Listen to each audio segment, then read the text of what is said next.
In the timeless halls of Aman, atop the snowy peak of Taniquetil, dwells Manwe Sulimo, the elder king and most revered of the Valar. To speak of Manwe is to explore the heartbeat of the divine order established by Children of Iluvatar. For Manwe was the chosen steward of the world and trusted with its governance and harmony. His name, meaning Blessed One in Quenya, reverberates with an air of dignity befitting his role as the emissary of the One. From the earliest moments of creation, Manwe stood apart among his kin. It was he who most closely apprehended Iluvatar's will, understanding not only the themes of the music of the Ainur, but the intent behind them. In that sublime music, the Ainur wove their melodies, shaping the foundations of Arda. Manwe's part in this symphony was one of uplifting grandeur, his melody interwoven with purity and aspiration, embodying the serene beauty of the heavens. Even Melkor, the mightiest of the Ainur, could not dim the clarity of Manwe's purpose, though their struggles would echo throughout the ages. Manwe was not alone in his guardianship. Vada Elentari, the star-kindler, was his spouse, her light illuminating the heavens he governed. Together they were a beacon of hope for the Children of Iluvatar. Vada's role complemented Manwe's, for where his domain encompassed the air and winds, hers lay among the stars.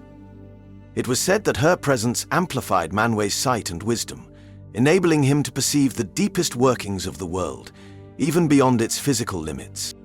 As the First Age unfolded, Manwe's reign was characterized by his unwavering commitment to justice and mercy. When Melkor poisoned the peace of Arda with his rebellion, Manwe presided over the Valar's decision to confine him in chains. This act, though necessary, carried a profound sorrow, for Manwe did not delight in vengeance or punishment. His mercy shone even when Melkor feigned repentance after his imprisonment of 3 ages, a decision that would later unleash untold suffering upon Middle-earth. In his governance, Manwe worked closely with his brother, Ulmo the Lord of Waters. While Ulmo acted independently, embodying the unpredictable depths of the seas, he remained loyal to Manwe's overarching vision of harmony. Theirs was a partnership that reflected the symbiotic balance of Arda's elements, air and water, wind and wave.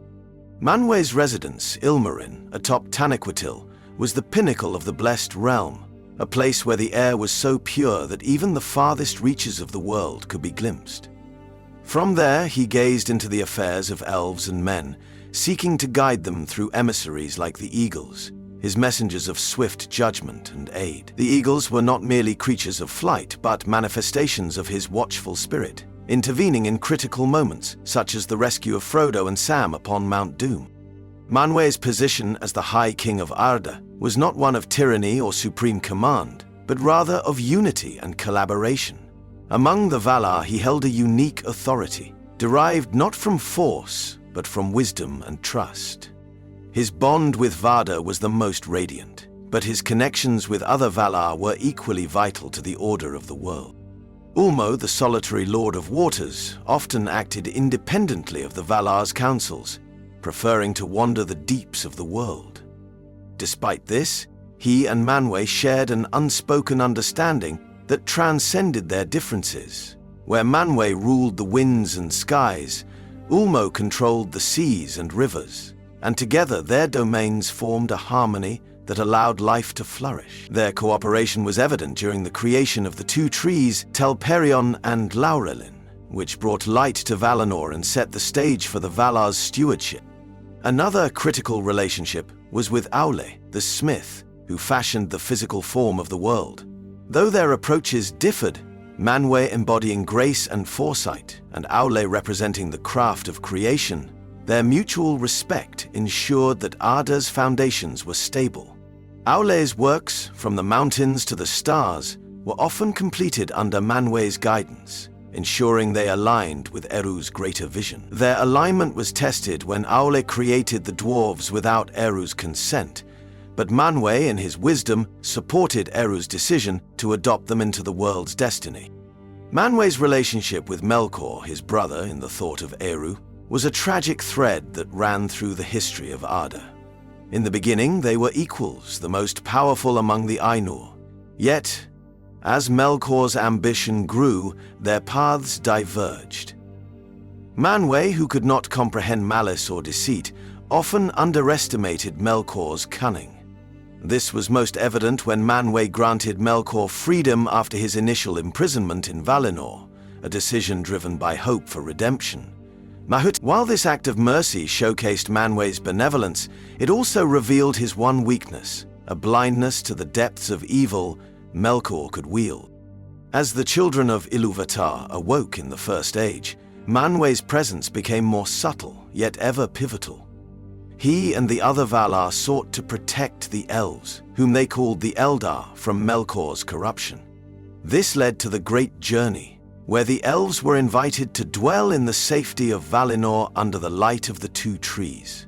Manwe's hope was to preserve them from darkness, yet he respected their free will, allowing those who chose to remain in Middle-earth to do so. When Melkor, now known as Morgoth, wrought destruction by destroying the two trees and stealing the Silmarils, Manwe convened the Valar to decide their course of action. The decision to refrain from pursuing Morgoth directly into Middle-earth reflected Manwe's philosophy: intervention without domination. Instead, the Valar left much to the Children of Iluvatar, believing their resilience and choices would shape the fate of Arda. Manwe's reign is a study in the complexities of leadership.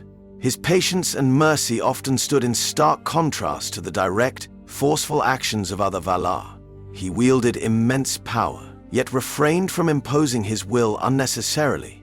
Critics might view his mercy toward Melkor and his reliance on others, such as the Eagles or the Children of Iluvatar, as weaknesses. However, in the grand narrative, these choices aligned with the underlying theme of Tolkien's legendarium: the interplay of free will and divine guidance. Manwe's moral clarity acted as a counterbalance to the chaos Melkor unleashed. His was a vision that embraced hope and trust, mirroring Eru's own philosophy of allowing the children to find their way.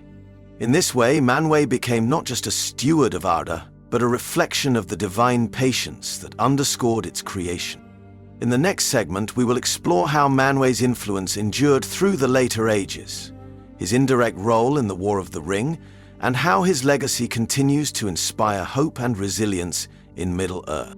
Though the Valar took a less direct role in the affairs of Middle-earth after the First Age, Manwe's influence endured, shaping the destiny of elves, men, and even hobbits through subtle guidance.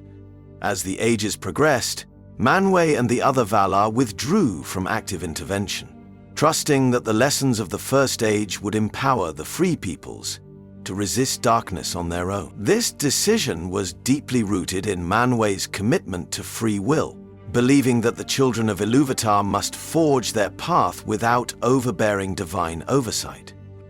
Manwe's subtle hand is evident in the events of the Second and Third Ages. The Istari, Maiar sent by the Valar, played a critical role in resisting the resurgence of evil. Chief among them was Olorin, known in Middle-earth as Gandalf. While the Istari operated under the guidance of the Valar collectively, Gandalf's wisdom and compassion bore the unmistakable mark of Manwe's philosophy. Gandalf's mission mirrored Manwe's own approach: to inspire, counsel, and guide, rather than dominate. The Great Eagles, servants of Manwe, also played a recurring role throughout Middle-earth's history. These majestic creatures appeared at pivotal moments, their interventions decisive yet restrained. From carrying Thorin and company from the flames of the Misty Mountains in The Hobbit, to rescuing Frodo and Sam from Mount Doom in The Lord of the Rings, the Eagles embodied Manwe's watchfulness and mercy. They reminded the Free Peoples that even in their darkest hours, hope could be found in unexpected forms. Manwe's enduring legacy lies in his unwavering belief in the redemptive potential of creation. Unlike Melkor, who sought to corrupt and control, Manwe always sought to restore and uplift. This philosophy influenced how the Valar dealt with Arda Mard, the world forever scarred by Melkor's rebellion. Manwe's vision was one of healing, a goal he pursued by fostering harmony among the Valar and nurturing the Children of Iluvatar. One of the most profound examples of this was his hope for Melkor's redemption. Though it proved futile, it highlighted Manwe's nature as a being who could not comprehend evil in its fullness. This limitation, while seen as a flaw, was also a testament to his purity and fidelity to Eru's design. Manwe believed that even the most fallen could be redeemed, a hope reflected in Gandalf's enduring faith in Frodo and Aragorn's ability to reclaim the throne of Gondor. As the Fourth Age began, the direct influence of the Valar diminished further. Yet, Manwe's legacy endured in the hearts and stories of the Free Peoples. His principles, mercy, patience, and faith in the strength of others, were echoed in the actions of the heroes of the age.